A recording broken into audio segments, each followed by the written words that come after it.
Hello YouTube and welcome back Blade Runner fans. Well, I just had a absolutely stoking and wonderful meeting with the guys from ParagonFX, and I decided to just record a new video because today I received a new prop, a new item from Blade Runner, and over the couple last weeks I received a few other items that I wanted to show off. Like it's always good when they come in, like if there's just one, there's just more than one prop in a video. So let's start with the thing that I received today.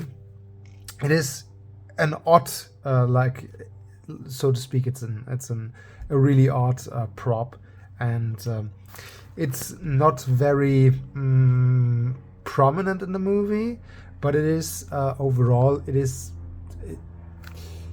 it is in the movie, so I decided, and I wanted to have that. So like I won't use it.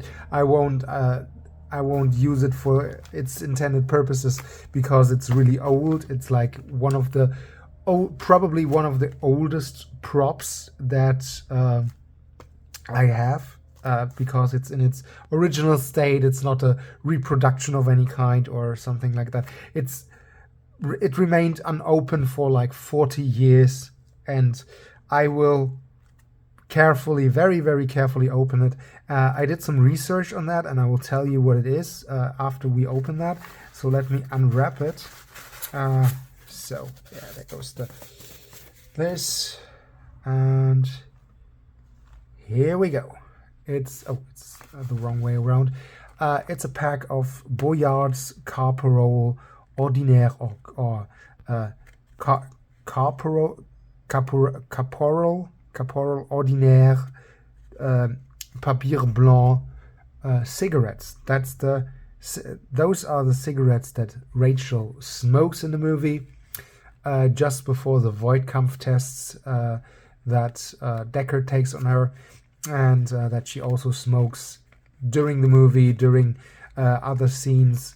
And like I said, it remained unopened for the last 40 or so years, or 45 years. Boyard's discontinued in like the 90s or something, because the laws on cigarettes became stricter in Europe and in France, and they had to reduce because Boyard's were one of the strongest cigarettes out there. They had to reduce the amount of tar and nicotine in it, and Boyard's went out of business somewhere in the 90s or sometime in the 90s, and they didn't produce after like that. So the original packaging is still intact. It has zero to little damage to it. Like it is it's just a paper box, you guys, but it is flawless as far as the condition of it goes. And the cigarettes, in theory, even if I don't smoke anymore, I just vape. That's different. Don't judge me for it. The cigarettes in it would be theoretically okay to smoke, but I won't smoke them. I will put them on display. I will put them in like a little plastic bag so that the box won't deteriorate anymore that it already has, or the tobacco won't spill out anymore. Like that's the one thing that I received today. There's a few other things that are currently on their way to me. Like there is a certain item that I hopefully will receive tomorrow. I don't know when I will have the chance to shoot a video on that, but yeah, there's that. I will put that up on display. I will put that in my showcase. And well, let's continue with the other stuff that I received, or that I received a while ago. This is also like not so to speak advertisement, but if you can see that right here, this is one of the LAPD evidence bags that Officer K has in the movie Blade Runner 2049. Here's some gummy maggots in there. Here's another bag with the yellow flower in it.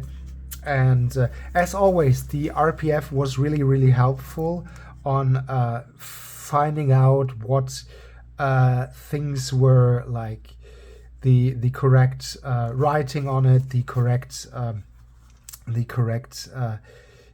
yeah, everything that comes with it. And I put them up for sale on the RPF. It's €1 a piece plus shipping. Currently there are 25 at the moment available. Like I had 35 of them, 10 are already gone. A guy from the RPF bought it. And yeah, there's that. And let's continue with the other stuff that I have here. You can, by the way, find the link to the thread on the RPF under the video. I will link that down. So the other thing that I received almost a week ago, or over a week ago, is this wooden horse from Blade Runner 2049. It has the engraving on it. That's the horse that Officer K hides in the furnace, and that he has a fond memory of it when he was a kid. And it turns out the memory is implanted, or is it not? It is, in my opinion, open to interpretation if it's really implanted, or if he's like the twin to Anna that they want to hide. Is Officer K special? Is he not? It's absolutely open for debate. Like, there's so much going on in like the Blade Runner community in terms of discussion about Officer K and his role and his is he special? Is he not special? Yeah, but this wooden horse is special. It there was, like, back in the day, like a couple of years ago, there was a reproduction of this horse from NECA, and NECA doesn't produce them anymore. They got quite rare. They're quite expensive right now. They were, like, when they came out, they were like $25 or something. They came in a little box, presentation box, yada yada yada. And now they're like $90 or €90, and I'm like, no, I'm not gonna pay that. And I came across that on eBay. Was a guy from Great Britain that also sells them. Yeah, I'm quite happy with that. And yeah, it's made from real wood. It's not plastic. I had that horse already 3D printed. It yeah, it's a nice prop. It's nice to have. It makes a cool display piece, and it's cool. I really like it. So let's get it on. We have here a police permit for gaff. That is, like, in a little thing here. Has a writing back on the back of it, like, and I also have the same thing for, of course, Deckard. Yeah, there it is. That's really nice. It makes a nice addition to a cosplay. Like, if you playing or cosplaying Deckard, that will make a nice addition to it. And yeah, it has the writing, the signature on the back of it. Also, the number that Gaff here has, this B242947. I'm not quite sure if he has that in the movie, or if it's anywhere seen, if it's canon or not. I don't know. But it's cool to have both of them, like, not only Deckard but also Gaff. That's really cool. And I mean, there exists like a portrait photo of Gaff, and they must have taken it from somewhere. Like, but yeah, that's really cool. And I just paid a couple bucks for them, like €3 for each, and 5 plus shipping was okay. Was okay from the price. And I also did an upgrade on my Amslers knife. I made the whole like emergency kit from like the from Sapper Morton. I did a whole research, rabbit hole research, as I call it, and I went down the rabbit hole. I tracked down the correct medic bag for it, and I made a few additions to it, like this multi-tool, for example. It has a flashlight on it, it has a glass breaker on it, has like a multi-tool on it, like a bottle opener, a scraper that is really sharp, a wrench and a screwdriver, and like I said, also a flashlight that is really bright, and also a glass breaker that comes in handy. And I tell you, it's really, you could do some damage with that tip. Like, that's amazing. And also, and that is an amazing feature or an important feature on a tool, on a multi-tool, like, you can screw that off and then you have just a regular pen. Isn't that amazing? You could write on the probably not on the evidence bags, but yeah.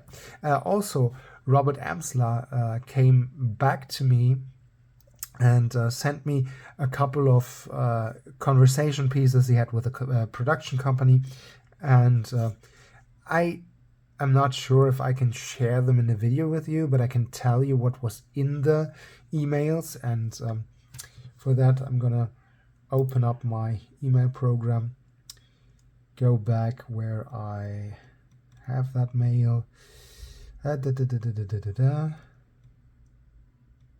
Where do I have it? There it is. So Robert wrote me that he couldn't wait, that he couldn't find the mails. It took some time, that he had made the regular razors for the movies years before the movie came even out, and that he had like a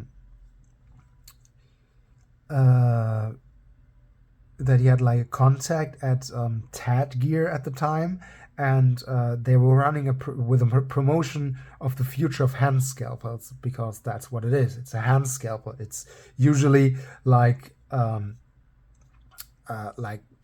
thing that doctors would use in emergency situations for like sharp cutting. And so what he did share with me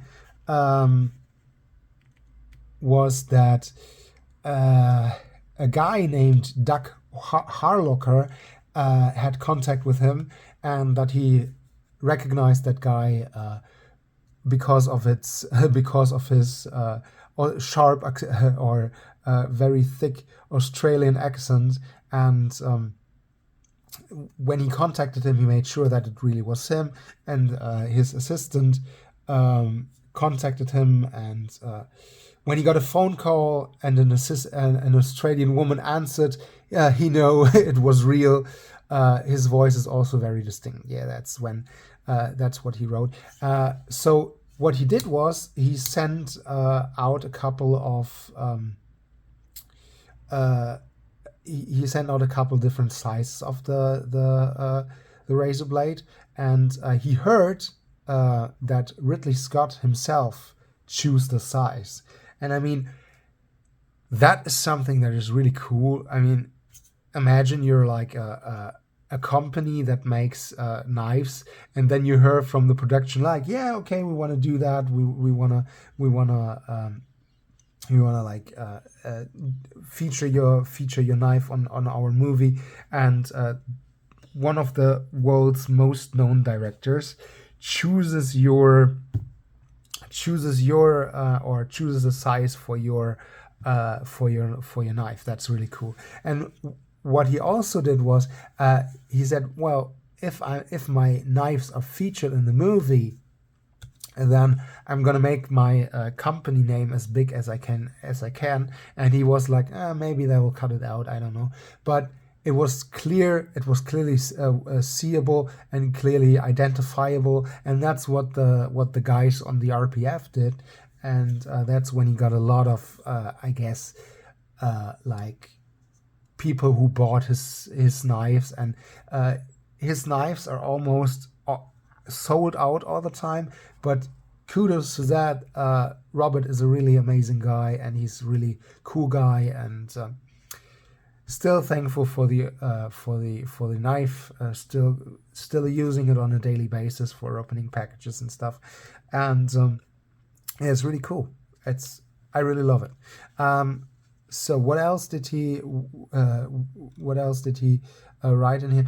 Oh, he said that in the movie they put the knife the wrong way around, like they shoved it in backwards, and that they ripped the small rivet out.